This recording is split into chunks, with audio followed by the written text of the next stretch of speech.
This lecture covers genetics and the tools that we use in a modern molecular-oriented microbial physiology lab. And so some of the important terms that we might use in our professional setting include mutant, for example, an organism that is the direct offspring of a normal member of the species. So the normal member would be referred to as wild type, but it is genetically different, and typically that's an alteration in the DNA. The concept of a phenotype is important as well. So when you create a mutation, often it has an observable phenotype, something that you can measure, for example, or something that you can observe. And so we often use these terms, mutant phenotype versus wild type phenotype. Genotype is the actual sequence of an organism's DNA, and so we can determine that obviously through DNA sequencing. And alleles are just different forms of the same gene in an organism. Sometimes there's redundancy, for example, in the chromosome, which is not surprising. If there's an important feature a microbe has, they may have alternate forms of the same gene. Naming mutants is typically named after the creator, the person who makes them. So I've made one of the mutants that you'll work with in the lab is referred to as PMF8 for my name, and it's a deficient in a particular transcription factor.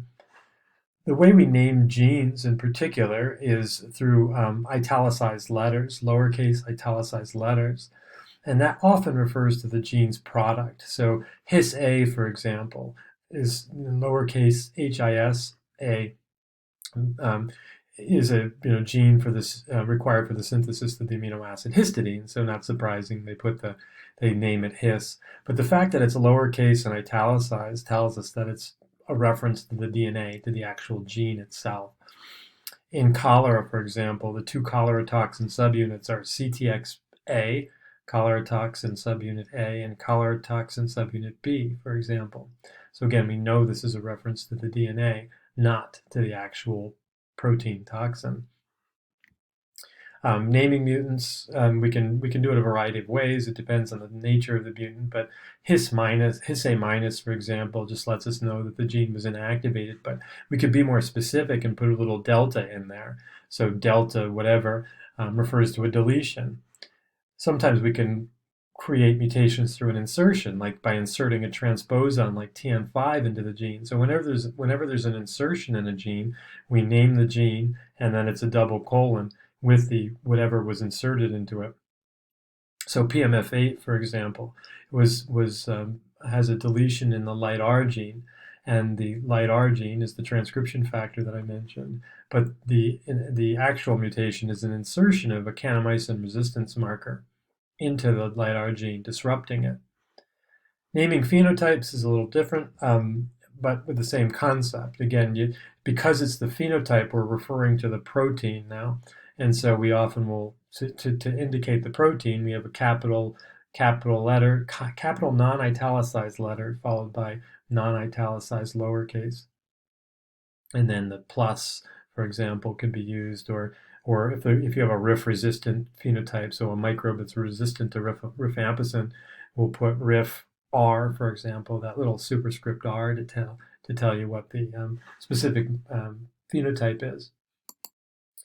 Types of mutations include conditional mutations, which are expressed only under certain environmental conditions. And an example of this is a auxotrophic mutant. These are mutants that are unable to make an essential macromolecule, such as an amino acid or nucleotide. And so that's why auxotrophs are conditional mutants, because this microbe, an auxotroph, will grow just fine on a medium that's supplied with all the nutrients that it needs, and therefore it doesn't have to worry about the ones that it can't make because they're already made for it. So auxotrophic mutants are a conditional version of a phenotype, and the wild type strain from which the auxotroph arose is called, from which the auxotroph arose is called the prototroph. So the parent strain is the prototroph, and the mutant is called an auxotroph. But specifically, auxotroph refers to an organism that can't make an essential macromolecule for life. And this is an example of a conditional mutant. So Auxotrophs are examples of conditional nutritional mutants, but there can be temperature mutants. So for example, a mutation that doesn't show itself unless the temperature hits a certain mark. So there's lots of different examples of conditional mutants as well. So here's how we would study and select for auxotropic mutants. And so in this particular case, you could have a population of bacteria smeared on a plate, for example, and you can hit them with UV light for a minute, not a minute, but for a quick blast, just to damage the DNA in certain places and create random mutants. Then you can pick a bunch of, you can streak a bunch of those cells onto a plate and get isolated colonies, and then patch them on different kinds of media to detect this conditional auxotrophic mutant. So we're looking, in this particular example, we're looking for histidine auxotroph. And so, a microbe that can't make histidine. And so the way we would do that then is, as I said, we'd subject the population of bacteria to some kind of mutagen, like UV, and then we could plate those guys on nutrient-rich media so that we get a bunch of colonies to form. And we can patch these guys on differential media, differential and selective media, in order to detect them. So here's the example. Imagine I have a plate that's full of colonies that have formed after a mutagenesis experiment. I would pick individual colonies and smudge them on their own little spot on a nutrient-rich plate. Then I could transfer these colonies. So one can be transferred over to a biotin minus medium, for example, and so forth. And we could just go right down the line. So colony 2 here can be transferred, and colony 3 can be transferred, and so forth. And so essentially, after growing these guys, anybody that grows here but fails to grow here would be a biotin mutant, for example. So strain 6 here grew here, failed to grow here, so therefore this is a biotin auxotroph. Same deal with this. If I made a full copy of this plate and stamped it onto, we literally have these little stampers that will pick up the colonies all at once, and then we can stamp a replica onto these other plates. But in this particular case, colony 2 is a histidine auxotroph. Again, it grew, colony 2 here grew on this rich medium, but failed to grow on this histidine minus medium. And so therefore this guy would be my histidine auxotroph.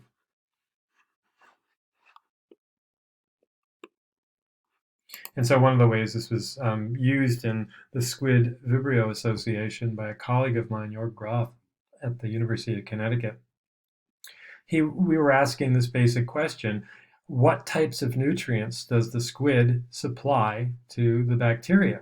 And so one of the ways to answer that Jörg used was to create a whole bunch of auxotrophic mutants, and then ask the question which ones could colonize, and to what extent could they colonize. And so, and by doing that approach, you could get a general sense of what nutrients were supplied in the light organ.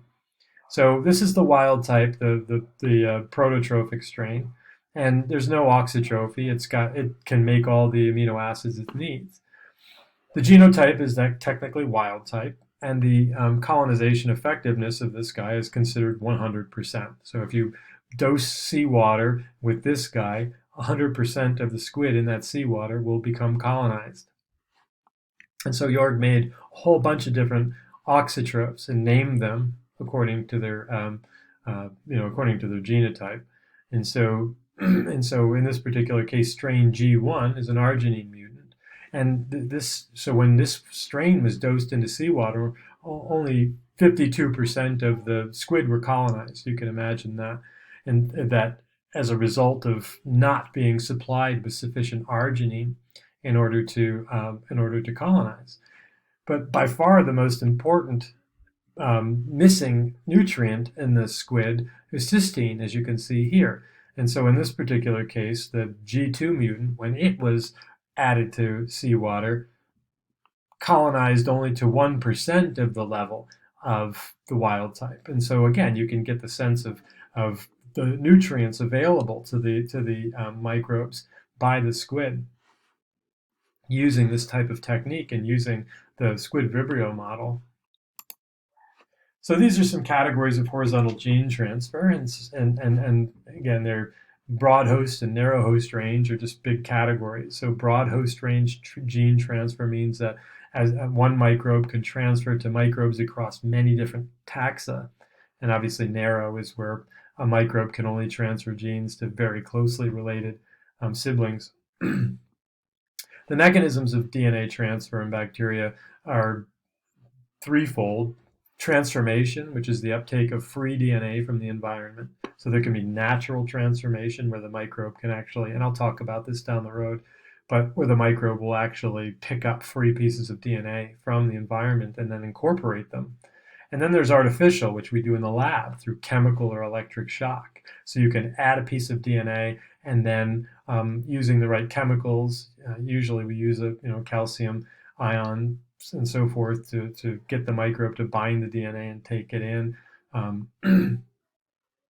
You can also, again, use electroporation. In this particular case, electroporation. So the chemical, we often use a combination of heat shock and chemical treatment. And here we're using just electric shock, which creates little pores in the membrane so that the bacteria will become porous to the free DNA that's added to the medium. Conjugation is direct cell-to-cell transfer, and I'll show you a little bit more mechanistic detail of this. But again, two microbes coming together, one being able to produce a mating pilus and then being able to transfer a mobilizable plasmid. And then the third form of horizontal gene transfer is transduction, where DNA can be transferred by a bacterial virus. There's a little note here that we can use percent GNC comparisons to estimate the amount of horizontal gene transfer in a genome. So it shouldn't surprise you that if DNA is coming in from a foreign source, it's not going to have the same GNC content as the rest of the genome. And that's, that's one way that we look for foreign DNA insertions, just through GNC content. And so here's a little bit about natural transformation. So in this particular case, imagine free bits of double-stranded DNA hanging around in the environment, and then the microbe will grab onto that and bring that DNA in as a single strand. And so these DNA uptake proteins, again, I'll show you in greater detail later on.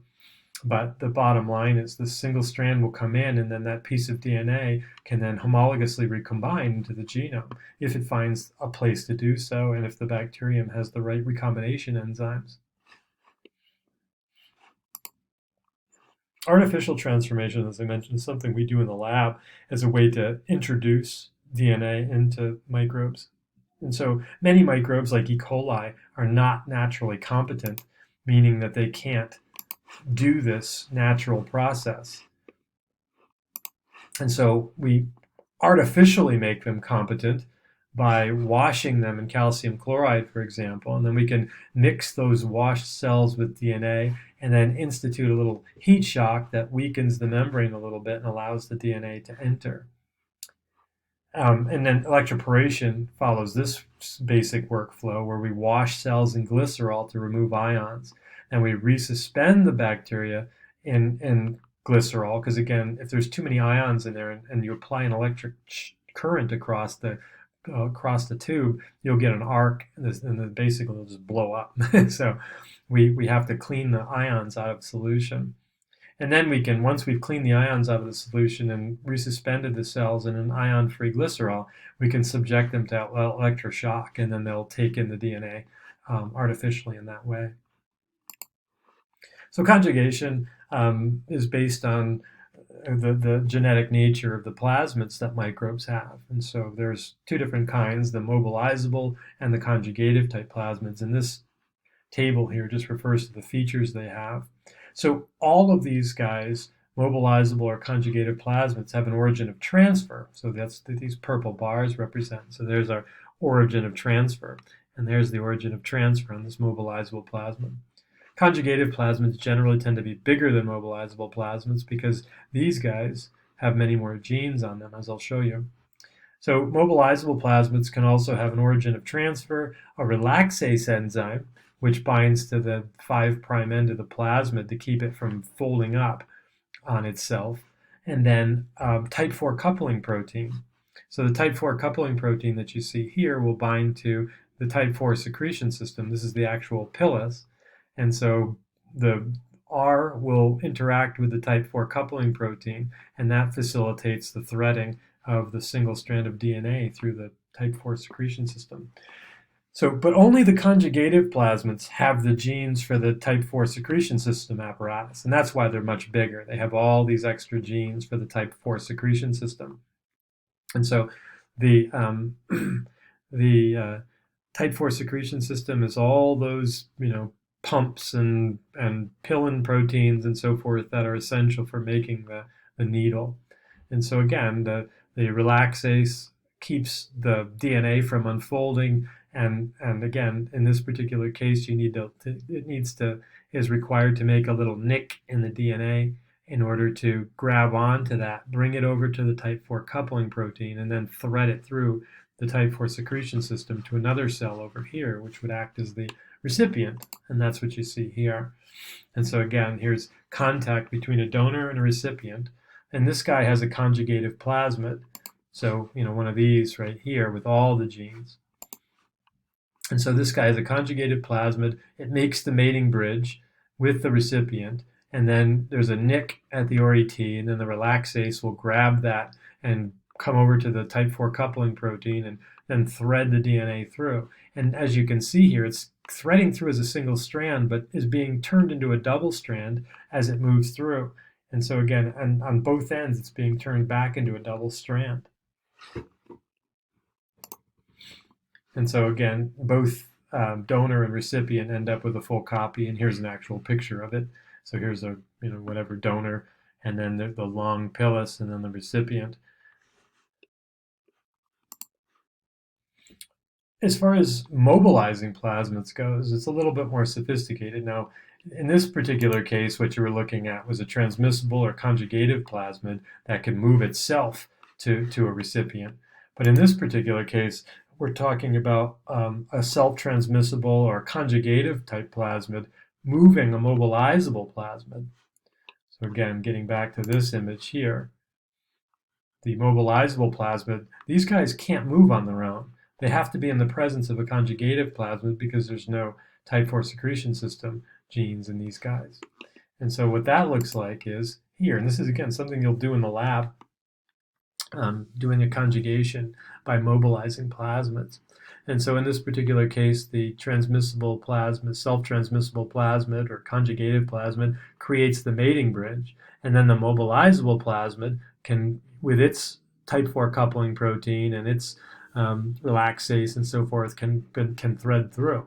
Obviously, both can go through. The SP and the MP can go through, but you can select for the right combination of plasmids, because generally these will have different antibiotic resistance factors on them, and so we'll do a mating in the lab, and then we'll plate the mating on antibiotics that contain that this mobilizable plasmid has resistance for, and then we can therefore select for recipients that only get the mobilizable plasmid.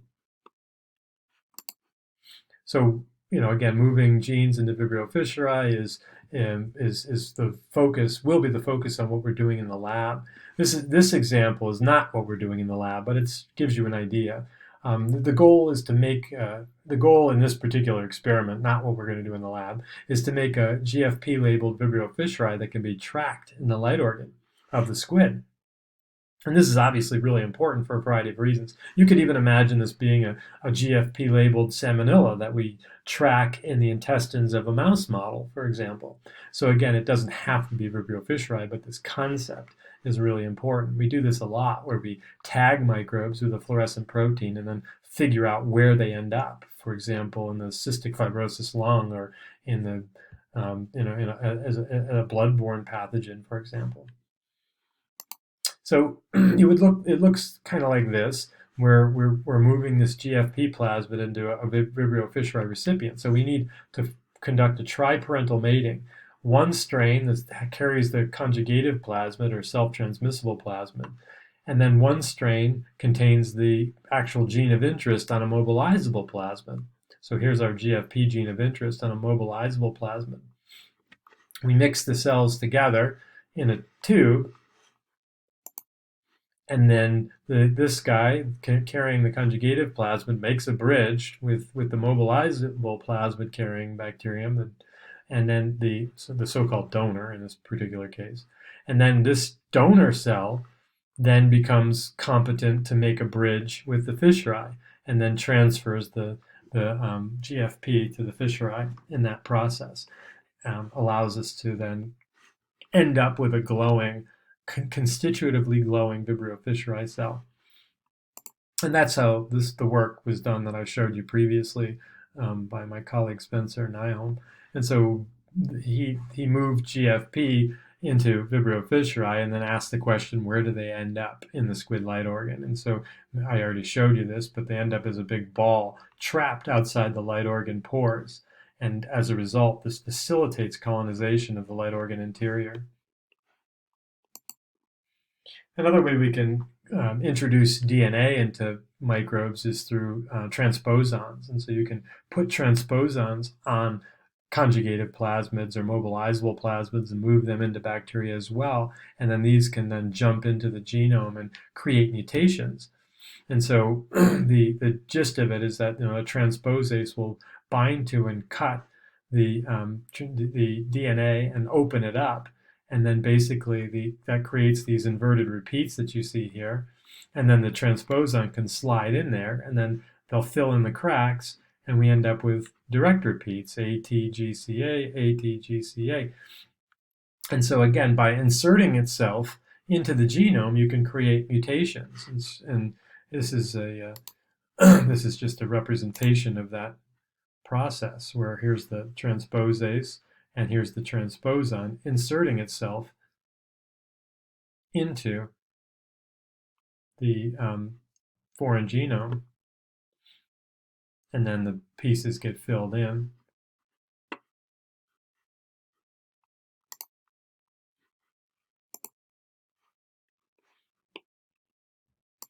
So the transposon that we might work with in the lab is pictured here. It's a terrible drawing, I apologize, but it's got some of the features that I've already talked about. So here's the origin of transfer in this. Here's the transposase gene, and then here's an antibiotic resistance gene here, the erythromycin resistance gene. And so here, and these ends right here are where the transposase would cut here and cut here, and then this piece would insert into the genome. And then by this mechanism, we can create mutations in the DNA of a recipient. So some of the molecular tools that we work with in modern microbial physiology labs include PCR, different kinds of PCR. So we'll do a standard PCR, but we'll also do an RT-qPCR, starting with RNA. Then there's a variety of gene expression methods that we'll look at. And then in particular, we'll do a little bit with reporter assays. And so in this particular case, the lecture material will include some of this, but just in concept, not in actual hands-on work. Gel shift type assays or microarray assays. And so the gel shift assay looks like this. This is from one of my papers, but the gist of it here is trying to study gene regulation and trying to understand if a particular transcription factor influences or binds to a particular region of DNA, and therefore should theoretically influence the expression of the genes in that region. And so in this particular case, we have, I created a DNA construct. Basically, I cut out DNA from the genome of Vibrio fissuri. So these are two genes back to back, and the direction of transcription is indicated by the arrow. And so here's the gene LuxR, which is a transcription factor that's essential for regulating light production in Vibrio fissuri. And this is LuxI, the gene for autoinducer production that allows the microbe to regulate its bioluminescence by quorum sensing. And so there's a little Luxbox region here, which is just a little inverted repeat that looks like a prime target for some transcription factor to bind to. And so the gist of this experiment is that we isolated this hunk of DNA, and then we mapped the restriction enzyme sites in that region. And so here's an AFL3 site, and BSTB1 site, and PVU2 site, and another AFL site. And so these restriction sites allow us to figure out where the protein of interest, LIGHT-R protein, binds to. And so the goal here is to purify LIGHT-R protein, mix it with this bit of DNA here, and then run that on a gel in order to see which fragments of the DNA become heavier as a result of being bound by DNA. And so in this particular case, you can see the gel here. And so lane 1 just contains free DNA. And so there's a 735 base pair fragment and a 236 base pair fragment. So that means, so basically this was the AFL fragment. So here's the AFL fragment cut with, and then BSTB, which is cut with this enzyme right here. So this is just free DNA cut once with BSTB. So you have the 236 fragment here, and then the 735 fragment, this bit right here, which is that band right here. And then in the next lane, you've got a little bit of LIGHT-R protein mixed with this guy cut with BSTB. And so that's what this ramp shows you, is increasing levels of LIGHT-R protein. And so what's interesting is as you add more LIGHT-R protein, this fragment gets heavier, as you can see here. Not this little guy. So right off the bat, we know that LIGHT-R is not binding here. It's binding somewhere between here and here. So in order to be more concise about this, we now cut with BSTB and PVU. And so that's the free DNA here. So you cut with BSTB and PVU. And so now you've got the 427 fragment here. You've got the 308 fragment here, and then the 236 here. So we've effectively cut this into those three pieces. Now the question is, when we add increasing amounts of LIGHT-R, which piece will become heavier? And as you can see here, the 308 and the 236 fragment don't change heaviness as you add more and more LIGHT-R. However, the 427 fragment, this guy in the middle here, so that's this to this right here in this region, get gradually heavier. And so therefore we know that LIGHT-R is binding somewhere in here, the promoter for LuxR. And so additional research was done to show that LIGHT-R actually binds to this promoter, activates LuxR, and that's how LIGHT-R influences and positively regulates luminescence in Vibrio fischeri. Another thing that we can do, and you'll work with this a little bit in the lab, is creating an inducible gene with the LAC-IQ promoter. And so the LAC-IQ promoter is part of the LAC operon. And so in this particular case, here's your regulatory gene, the LAC-I repressor. And so the repressor mRNA is made, translated into repressor protein, and then the repressor protein binds to the operator and shuts this promoter down. So polymerase can't move past that. Therefore, these structural genes are shut down. And so what you can do then, let me just show you this next. So in this situation here, the regulatory gene, the LAC-I gene is expressed, and the mRNA is produced, and then we get our repressor. In the presence of an inducer, in this case allolactose, which is formed through lactose metabolism, the allolactose inducer will bind to the repressor and shut it down, and then you can get expression from these genes. So we can use this concept in order to control the expression of desired genes in a research setting, in order to turn genes on or keep genes turned off until we absolutely need them. And so again, you can take this construct here, this promoter, an operator and stick it onto anything. Here, in this hypothetical example, the genes are for lactose utilization, but we can steal this lactose promoter, stick it onto any gene, and then control the expression of that gene just through the production of, through the addition, I'm sorry, of IPTG, which behaves like allolactose. So hopefully that makes sense to you, and I'll show you an example of that. In one of the systems that I work on, or one of the mutants that I've been working with, it's a bacterium that that basically has a brown phenotype. If it grows for too long in a medium, it just starts turning brown, suggesting that something is being oxidized. You know, like a cut apple, for example, turns brown. It's the same kind of oxidation concept. And what we think is happening after sequencing the gene is that there's something going on with heme oxidation. So this system right here is a pathway whereby gram-negative bacteria make periplasmic cytochromes for electron transport. And so again, some of these cytochromes are embedded in the membrane, but bacteria also have periplasmic type cytochromes, which presumably accept electrons and aid in metabolism. But so here's the apocyte C. This is the cytochrome C in its early developmental stage, gets pumped out through a sex system. And then the apocyte C is connected with heme here, the iron-containing heme that actually picks up electrons. And then together, the heme and the apocyte C form the normal functional cytochrome C. And so what we think is happening is this is being blocked in this mutant.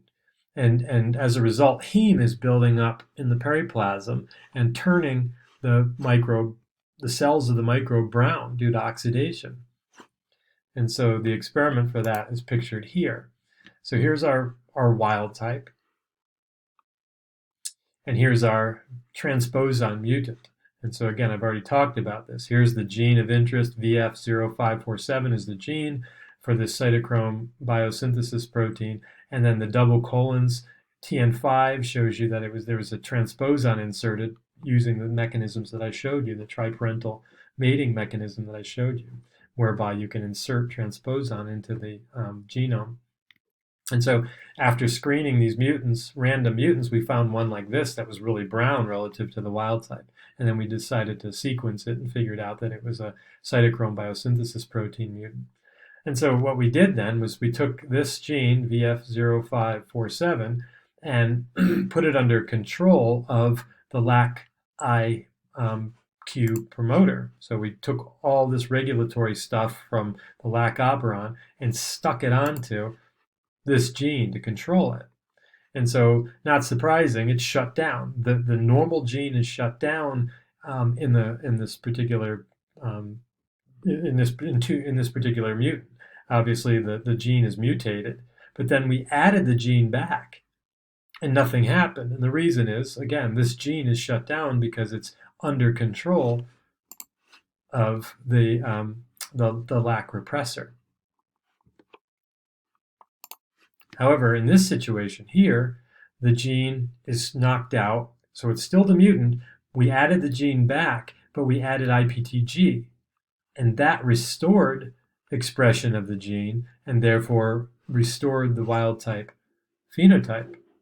So again, we basically did this. We put the LAC-IQ promoter onto that cytochrome C biosynthesis protein, and the promoter made the repressor, but we added IPTG, which behaved like this, and knocked out the repressor, allowing our cytochrome C biosynthesis protein to be synthesized here, and therefore the phenotype reverts back to wild type. It doesn't revert back to wild type here because no IPTG was added. So again, this is what we call complementation, where we prove that the loss of this particular gene and not something else that went screwy in the cell caused this phenotype. And therefore, by adding the gene back and expressing the gene, we can restore the wild type phenotype. Another way we study microbes, and complex physiological in a complex physiological way is through microarray. And so the microarray principle is pretty straightforward, and I'm just showing you it here in the cancer cell example. So the idea behind a microarray is to get a genome-wide assessment of gene expression changes. And so here we see cancer cells, for example, and then normal cells. And we're asking the question, what's the difference in gene expression between these guys and these guys? So the way we answer that is using a microarray is to do RNA isolation. And then we convert the mRNA to cDNA to complementary DNA with reverse transcriptase labeling. And so these cDNAs are labeled green and these cDNAs are labeled red. Then we can combine these guys and add them to a gene chip. And so the gene chip consists of DNA, single-stranded DNA.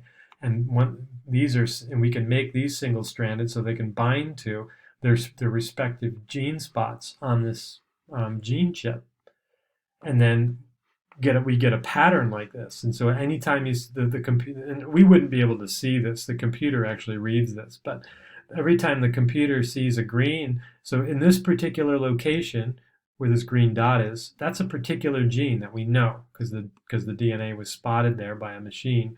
And so this particular gene is green in this spot because it was on this cDNA bound to the DNA in that spot and allowed it to glow green. No, so we know that this gene is on in the normal cells and off in the cancer cells.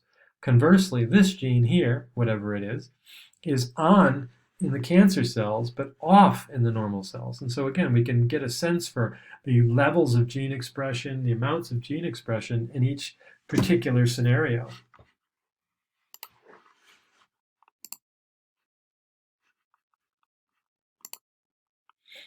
So it looks like this.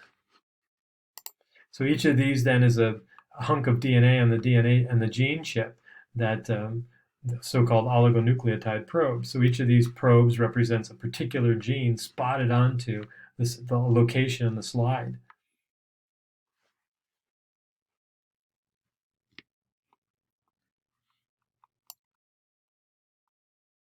And so then when we add the DNA of, the DNA of interest from that we've harvested from the particular scenario that we're looking at, hybridization will tell us whether or not the gene was on or not. Let me go past all this. So here's the hybridization part. So you've created the spots with the genes of interest, and now only some of these spots get bound if the particular DNA is present in that sample. We wash those away, so these genes are on in that particular situation. And again, you get this spotting array, which indicates whether or not a hybridization event took place in that particular location. I don't know how helpful that animation was, but again, the bottom line is some of these guys look yellow and some are brown or orange, suggesting that there's different levels. So gene expression happened in both cancer cells and normal cells here. And so, but the computer will actually tell you the specific amount relative to each other, because sometimes it could just be this gene was lower here and higher here, and therefore the color is a little bit off. It's not a full green or a full red. Again, the point is we can start to get a sense for what genes, how gene expression changes in these scenarios. So now we can, instead of this being cancer cells and normal cells, this could be, bacteria grown under low oxygen, bacteria grown under high oxygen, and you can compare the same organism under two different growth conditions and get a genome-wide assessment of the types of gene expression that might be happening. And so using a technique like that, like microarray, you can get a sense for example, metabolism in the squid situation. And so here's relative gene expression levels, and then these are times of day. So these are nighttime, daytime, nighttime, daytime. And so what they showed in this particular study was the types of food that the microbes were eating at different times of the day. So genes for glycerol and glyceraldehyde 3-phosphate catabolism were low at night in the squid association. Remember that the squid is actually out hunting, and so the bacteria are active and glowing during this phase. They're mostly eating, the bacteria appear to be mostly eating chitin and N-acetylglucosamine in the nighttime. But then when the squid buries itself in the in the in the sand during the daytime, the bacteria start preferring to metabolize glycerol and G3P, and then again as night comes back around, the metabolism of chitin and N-acetylglucosamine goes back up and so forth. So again, you can get this general sense of what the bacteria are eating at what times of day during host colonization. You can, and again, we apply these types of criteria for pathogenesis as well, like what virulence factors are being turned on or off at what times and locations in a host. So it's a very powerful tool for answering those big picture type questions.